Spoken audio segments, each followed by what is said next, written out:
Welcome, I'm Richard and this is the Virtual Classroom Coach, your channel to discover and share everything we need to know about virtual classrooms and more.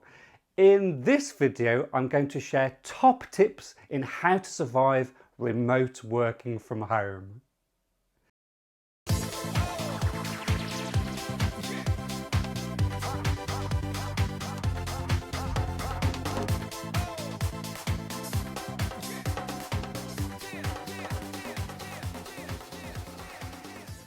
If you want to become an expert in design and delivery of live online learning, such as virtual classrooms and online workshops, then press that subscribe button straight away. More than 50% of the UK worker population are currently working from home, and that number may never drop. Who knows, it could even increase. So if previously you were used to commuting daily to your office, enjoying that social interaction, the routine, those catch-up lunch breaks, dodging the traffic on your way home and enjoying the satisfaction of getting home and crashing out on the sofa, then you may find virtual classroom delivery from home a bit of a culture shock. Yes, it certainly has advantages.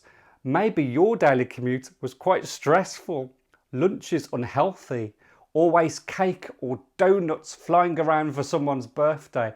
You could maybe get home from work really late, miss your favourite programme, have dinner late. You could never commit to after work activities, and before you knew it, it was time for bed. So there's lots of reasons why remote working from home is a good thing.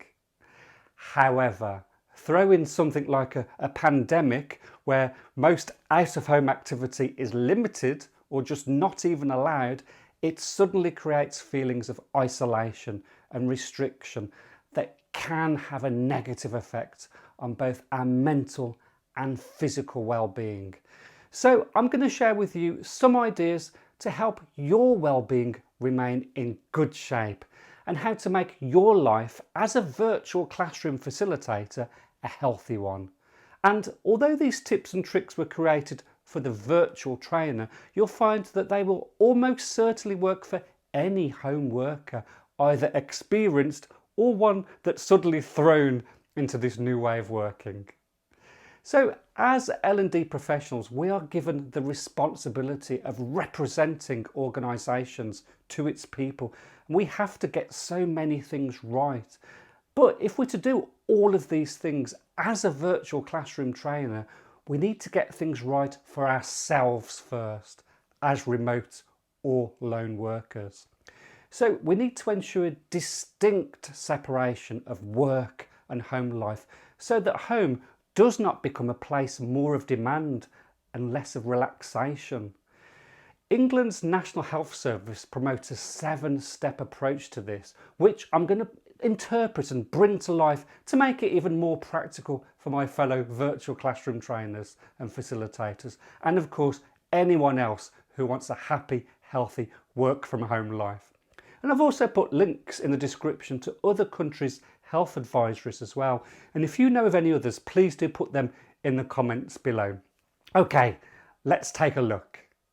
Number 1, set and stick to a routine. Yes, there's no commuting, which could mean longer in bed, but instead follow your normal sleep and work pattern if you can, and stay consistent by getting up as normal, and yet use that extra time for all those things you've never had time to do, such as reading and exercising, journaling, mindfulness. In fact, why not do all of those things? I'd highly recommend the book The Miracle Morning by ELROD. It teaches you how to spend the first hour of your day in the most productive and rewarding way possible. This could be a life changer for you.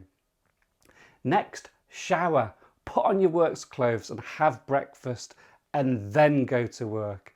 And some of my friends even walk to work. Yes, by walking around the block. Now it may sound excessive, but try it. Without steady schedules, the lines between work and personal life can get blurred. So by doing all of this before work helps to draw that line. Most importantly, when you've completed your work hours, stop working. Shut down that computer, turn off the phone, stop checking emails and focus on your home life. In fact, I pack everything away so work is gone. And don't forget to hit the sack at the normal bedtime as well, so you can wake up the next day for your miracle morning.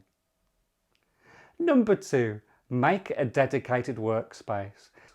Now, I know it depends on space, but if you can, create a space for working, make it formal. And I know in front of the TV in your pyjamas may sound like a win, but here's a classic example of the blurring of lines. And psychologically, when you do sit in front of the telly in your real personal time, your mind may struggle to relax, as it now relates that activity to work time and time to concentrate and time to stress. So no telly, no sofa, no pyjamas, no distractions. And although I'd recommend having all your stationery, your equipment, your papers and so on really close by, make sure some of it is actually out of arm's reach. And this will force you to get up and stretch and get that circulation going. And there's links in the description below about setting up your workspace correctly. But my final word on this is that it should definitely not be in your bedroom. This space should remain for 2 things only. Number 3, give yourself a break. Working from home means you might be spending a lot more time without moving your body, just staring at the screen, so you could feel stiff or tense. So try doing some light stretching or exercises. You could even follow an online workout. And it's so easy to feel guilty taking a break when you're working from home. But if you were delivering in a training room, you'd stop for a morning coffee, you'd have a proper lunch break, and you'd stop for an afternoon brain breather as well. So it's so important for your mental well-being and concentration to take breaks. In fact, taking time out actually makes you more productive, so it's worth it. And whatever you do, ensure your break includes some sort of quick burst of physical activity, even a 5-minute power walk around the garden. And there's some great ideas and resources below in the description. Number 4, stay connected. Home working can be lone working, so it's likely you could feel moments or longer periods of self-isolation, and that's really not good. So keeping in touch with others can really help with this.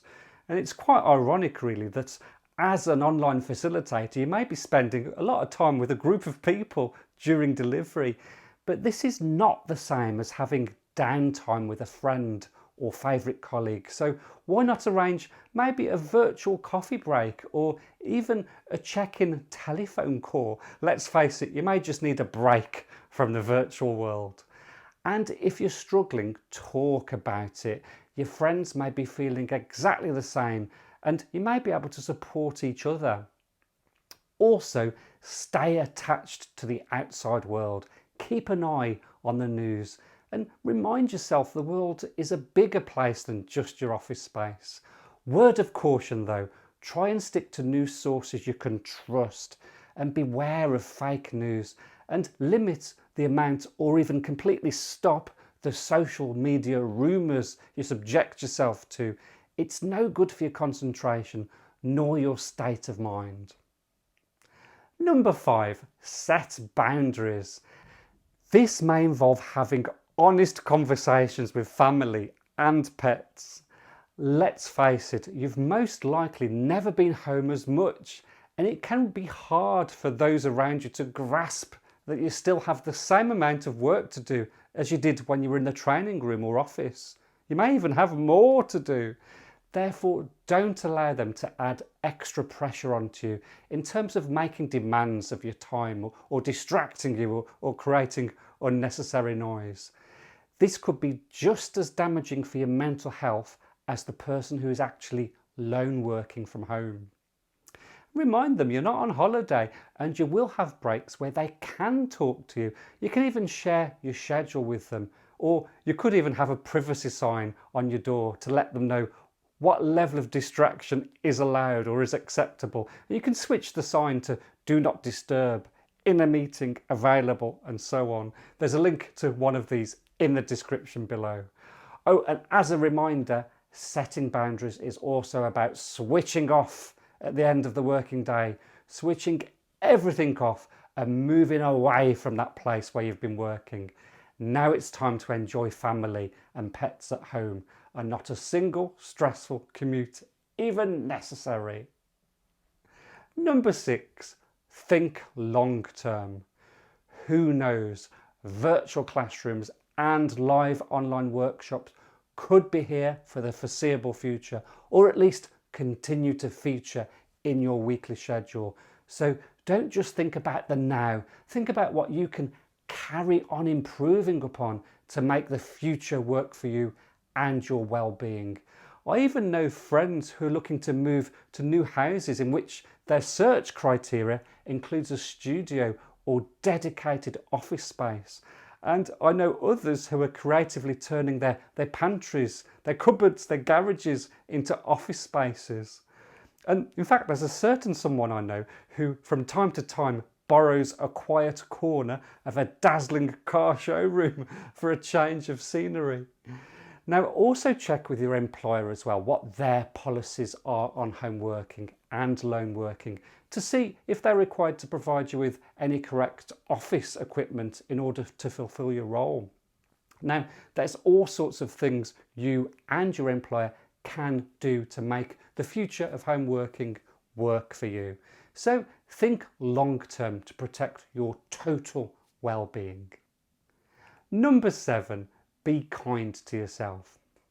You're stuck inside, you're at your desk, you're sometimes fighting with technology, you're trying to transfer learning to others, you're trying to demonstrate humanity, you're completing admin tasks, you're attending virtual meetings, and you're trying to look after your physical health, your mental health, and your well-being. So you know what? You just need to be kind to yourself. And here's some extra ideas of how you can do that, courtesy of my friends, colleagues, and myself. So first off, get some essential oils, such as a zesty lime, and just pop a few drops onto a tissue and enjoy the natural energizer. And why not do the same with chamomile or rose or lavender to wind down as well? Next, open your shades and bring the sunlight into your home. And this helps balance your circadian rhythm for better sleep and energy management. Also, if you're not getting enough natural sunlight, think about getting a vitamin D supplement. I'm on a high 25 microgram, and that's a doctor's recommendation, and it's always wise to get doctor's approval. But during the autumn and winter, you do need to get vitamin D in other ways because the sun is simply not strong enough for the body to make vitamin D. And think about this, if you're working from home, there's an even greater risk that you're deficient in this important vitamin. And it's really good for your bones, and it's good as a strengthener of your immune system. Next, have you heard of the 20-20-20 rule? And if you find yourself gazing in front of a screen all day, which, let's face facts, as an online facilitator, that's exactly what we do, well then your optometrist may have mentioned this rule to you. So for every 20 minutes in front of the screen, you should look away at something that's 20 feet away for at least 20 seconds. And within that 20 seconds, your eyes will have relaxed. Next, don't like exercising? Disguise it. Clean the house energetically, walk to the shops for lunch, do squeegee squats when cleaning the shower, make sure the door's closed. And remember, even walk to work around your block. Pretend you're in your training room as well, and as it gets towards the end of the day, start to wind down the work and pack things away, just like you normally would, as if you wanted to get out on time to avoid the rush hour traffic. Finally, don't take life too seriously. Let things go over your head. Remember, working from home is an unusual situation, and it's easy to catastrophize about the smallest of details. And in the words of Dr. Fraser Crane, even the happiest of us can find reasons to be unhappy if only we look for them. So don't look for them. There we are. That's my tips and tricks for having a happy, healthy work from home life. What's worked for you? Have you tried any of these techniques? What gives you great results? Please do let us know. And don't forget to check out my other resources and links that are in the description below. They may help you too. And don't forget there's videos to watch, including how to build the perfect virtual classroom setup. But until next time, take care of yourselves and thanks for watching.